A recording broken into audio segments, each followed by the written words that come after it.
Hi everyone, কেমন আছো সবাই? ভালো আছো তো? আমি ভালো আছি।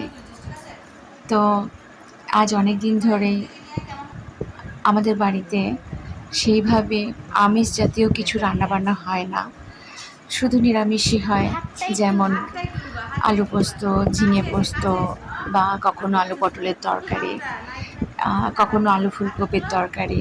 এইভাবেই রান্নাবান্না হচ্ছে গত 6 মাস যাবৎ, কারণ আমার বাবা খুবই অসুস্থ।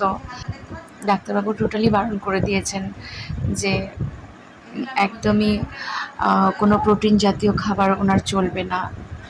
সুগারের প্রবলেম আছে, হার্টের সমস্যা আছে, তো শারীরিকভাবে একটু দুর্বল হয়ে পড়েছে। তবুও মাছ মাংস প্রোটিন জাতীয় জিনিস বন্ধ। তো আমরা ভাবলাম যে বাবা মাছ মাংস খাবে না, তাকে সুস্থ করার জন্য আমরাও মাছ মাংস খাওয়া টোটালি ছেড়ে দিয়েছি। মনার জন্য জাস্ট একটু ডিম দেওয়া হয়। মনার জন্য কখনো মাছ নিয়ে আসে, মনা খায়, কিন্তু আমরা সেভাবে খাই না। তাই বাবা হঠাৎ করে, ডাক্তার বলেছে যে একটু সুস্থ হয়েছে, তো ডাক্তারের কথা শুনে হঠাৎ করে 3 কেজি বিউলির ডাল নিয়ে চলে এসেছে। তা এই ডালগুলো কি হবে বলছে, এই ডালগুলো আহ, সবাই মিলে বড়ি তৈরি করো। তা বড়ি তৈরি করা তো অত সহজ ব্যাপার নয়।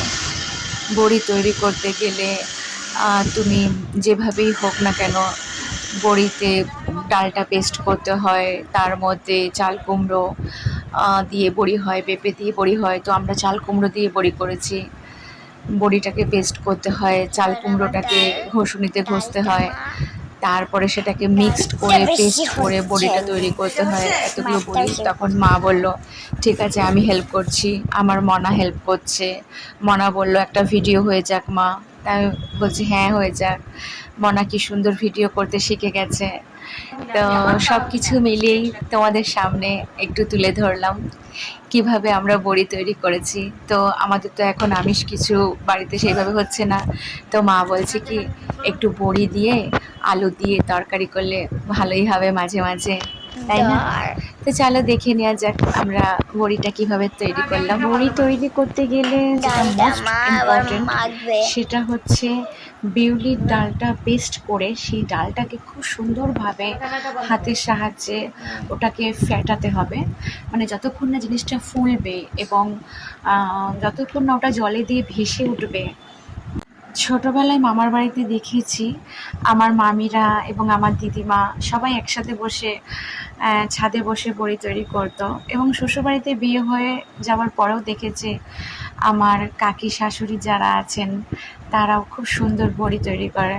তো এইসব দেখে আমার একটু শেখা, আর আমার মাও একটু জানে, যেহেতু আমার মামিরা বড়ি তৈরি করতো ছাদে, বড়ি তৈরি করে তারা স্টোর করে রাখতো। আমার মামার বাড়িতে একটা ঘরই ছিল যেখানে স্টোর রুম, সমস্ত রকমের খাবার, 1 বছরের ধানের গোলা ছিল, এবং সমস্ত কিছু গুড় থেকে চিড়ে মুড়ি সব কিছু স্টোর করে রাখা হতো। যা যা কিছু আমার দিদিমা আচার বানিয়ে রাখতেন, সব কিছু তৈরি করে রাখা হতো। তো সেই সব দেখে একটু শেখা।